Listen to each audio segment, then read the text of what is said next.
आज की कहानी में आप एक ऐसे दुनिया को देखेंगे जो आज की दुनिया से बिल्कुल अलग है, जहां पानी के लिए लोग एक दूसरे को ही मार देते हैं। इस दुनिया में पानी की कीमत इंसान के जान से भी बढ़कर है और इस वजह से यहाँ इंसानों की संख्या बहुत कम हो चुकी है। लोग मिट्टी से ही बर्तन साफ करते हैं। तभी हम एक इंसान को देखते हैं जिसका नाम अर्नेस्ट है, जो कि अपने बेटी और बेटे के साथ यहीं पास में ही रहता है। अर्नेस्ट बहुत ही दयालु और ईमानदार इंसान है। अर्नेस्ट के पास हजारों एकड़ की जमीन है जो पहले हरा भरा हुआ करता था, लेकिन अब पानी की वजह से उसका पूरा जमीन सूख कर बंजर हो चुका है। ये जमीन कभी हरा भरा हुआ करते थे, लेकिन आज तक उसके बच्चे भी उन हरियालियों को देख नहीं पाए हैं। लेकिन अर्नेस्ट को भरोसा है कि एक दिन फिर से उसके खेतों में हरियाली छाएगी और इसलिए वो ज्यादा से ज्यादा पानी खोजने की कोशिश में लगा रहता है ताकि वो अपने जमीन पर फसल उगा सके।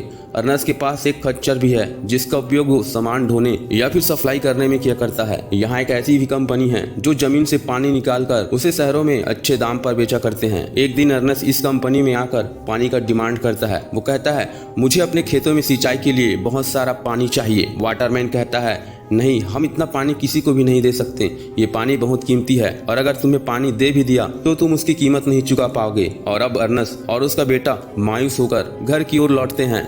उनके साथ उनका खच्चर भी होता है। जब ये पहाड़ियों को पार कर रहे थे तब उनका खच्चर फिसल कर गिर पड़ता है, जिससे उसके पैर टूट जाता है। अर्नेस्ट उस खच्चर को बंदूक से मार देता है क्योंकि अर्नेस्ट उसे उठा नहीं सकता और अगर वो उसे यही छोड़ता है तो वो यहीं तड़पने लगेगा। आसपास कोई है भी नहीं जिससे वो मदद मांग सके, इसलिए उसे ऐसा करना पड़ा। खैर, इसके बाद जब वो घर आते हैं तब अर्नेस्ट की बेटी मिट्टी से बर्तन साफ कर रही थी। घर आने के बाद अर्नेस्ट सोचने लगता है कि अब वो सामान की सप्लाई कैसे करेगा। उसे चिंता होने लगती है। तब उन्हें पता चलता है पास में कोई रोबोट की बिक्री हो रही है जिसे सामान की सप्लाई करने के लिए बनाया गया है। आखिर ये दोनों बाप बेटे यहाँ पहुँच ही जाते हैं। यहाँ आने के बाद पता चलता है कि कुछ और भी लोग हैं जो उसे खरीदना चाहते हैं, लेकिन अर्नेस्ट यहाँ ज्यादा बोली लगाकर उसे खरीद लेता है। इस बात से यहाँ एक लड़का जिसका नाम फैम है उसे बहुत गुस्सा आता है क्योंकि वो उस रोबोट को खरीदना चाहता था। खैर, इसके बाद अर्नेस्ट अपने बेटे के साथ हॉस्पिटल अपने वाइफ से मिलने जाता है। यहाँ हम देखते हैं उसके वाइफ के पूरी बॉडी पर हाई टेक्नोलॉजी सिस्टम लगा हुआ है जिससे वो सही सलामत है। अब अर्नेस्ट के पास तो इतना पैसा है नहीं कि वो उस मशीन को खरीद सके और इसलिए वो यही हॉस्पिटल में एडमिट है। इसके बाद ये दोनों घर की तरफ जाने लगते हैं और तभी रास्ते में उसकी नजर रूबी पर पड़ता है,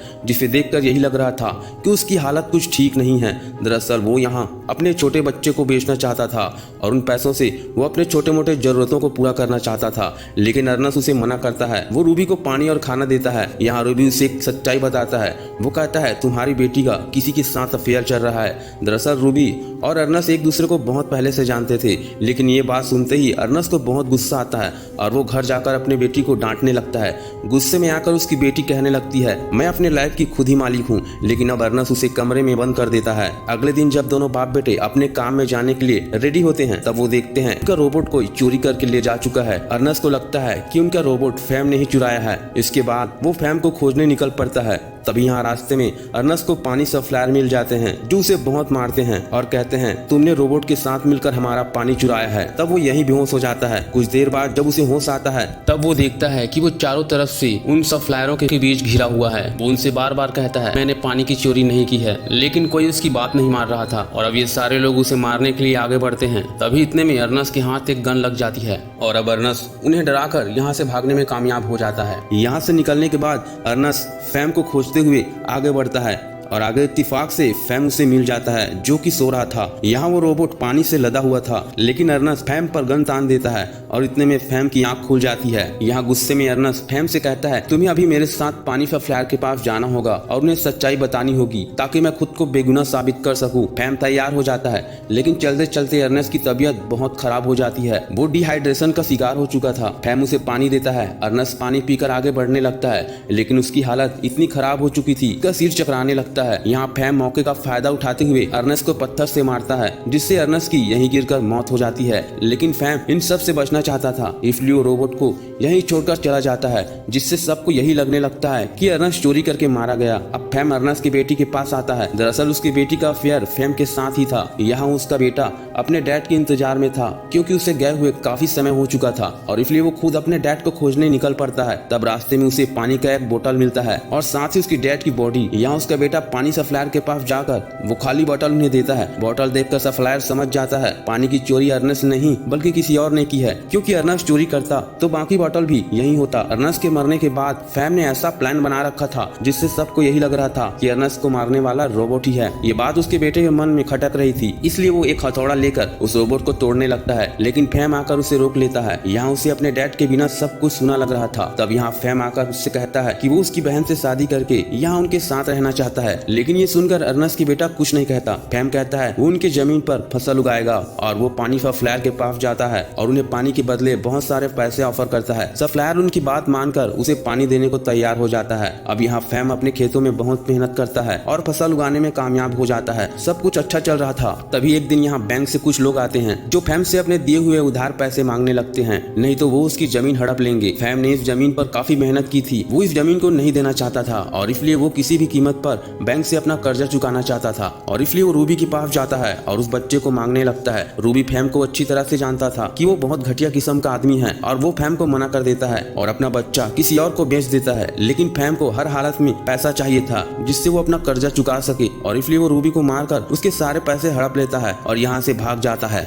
इस हादसे में यहाँ उस रोबोट के पैर पर गोली लग जाती है। फैम यहाँ इस घटने के बाद सीधा अपने घर चला जाता है और वहाँ जाकर बैंक वालों के पैसा चुकता कर देता है और ये दोनों यहाँ काफी खुश हैं क्योंकि इनका उधार चुकता हो चुका है। वहीं हम रोबोट को देखते हैं जो कि चलते चलते अपने मालिक के पास चला जाता है, मतलब कि जिसने उस रोबोट को बनाया था। यहाँ अर्नेस्ट की बेटा को लग रहा था कि फैम ने उसके रोबोट को बेचकर वो पैसा चुकता किया है। इसके बाद यहाँ रोबोट बनाने वाली कंपनी सूचना देती है कि आकर वो अपना रोबोट को ले जाएं। अर्नेस्ट का बेटा ये सुनकर हैरान हो जाता है तो फैम के पास पैसा कहाँ से आया, और अब अर्नेस्ट के बेटा फैम से पूछता है तुमने रोबोट को कहाँ बेचा है। फैम ये सुनकर चुप हो जाता है, वो उससे बात नहीं करता और इससे अर्नेस्ट के बेटा को उस पर शक होने लगता है और अब वो अपने शक को दूर करने के लिए उनसे झूठ बोलता है। वो कहता है कि कल वो हॉस्पिटल अपनी माँ से मिलने जाएगा और इसके बाद अर्नेस्ट का बेटा सीधे रोबोट बनाने वाले कंपनी पहुंच जाता है। यहाँ उस कंपनी का ऑनर उस रोबोट के बारे में बताता है। इस रोबोट में एक गुप्त कैमरा लगा होता है जिसके बारे में अब तक किसी को भी नहीं पता था और इस कैमरे के अंदर बहुत बड़ा एक राज छुपा हुआ है जिसके बारे में वो भी नहीं जानता। जब वो इस कैमरे में झांक कर देखता है तब उसे बहुत बड़े सच्चाई का पता चलता है कि इस तरह फैम ने उसके डैड को तड़पा तड़पा के मारा था। ये देखकर उसके बेटे की आंखों में आंसू आ जाता है और वो यहीं से ठान लेता है कि वो अपने बाप के मौत का बदला लेगा और इसके बाद वो सीधा रोबोट को लेकर घर चला जाता है। यहाँ घर आने के बाद वो फैम से कहता है तुमने तो कहा था कि रोबोट को तुमने बेच दिया है, लेकिन रोबोट तो घर आ गया है और तुम्हें रूबी बुला रहा था। अब ये सुनने के बाद फैम के तो होश ही उड़ जाते हैं। खैर अगले दिन यहाँ फैम को एक खत मिलता है जिसमें उसे एक सुनी जगह पर बुलाया गया था। रूबी की इस तरह से खत मिलने के बाद फैम बहुत ज्यादा घबरा जाता है और अब वो जल्दी जल्दी यहाँ से उस जगह के लिए निकल जाता है जो कि एकदम सुनसान पहाड़ी इलाका था। वो उस खत के हिसाब से आगे बढ़ने लगता है जो कि ये जगह और भी सुना और खतरनाक होते जा रहा था। तभी चलते चलते फैम एक गड्ढे में गिर जाता है जो काफी गहरा होता है। गड्ढे में गिरने के बाद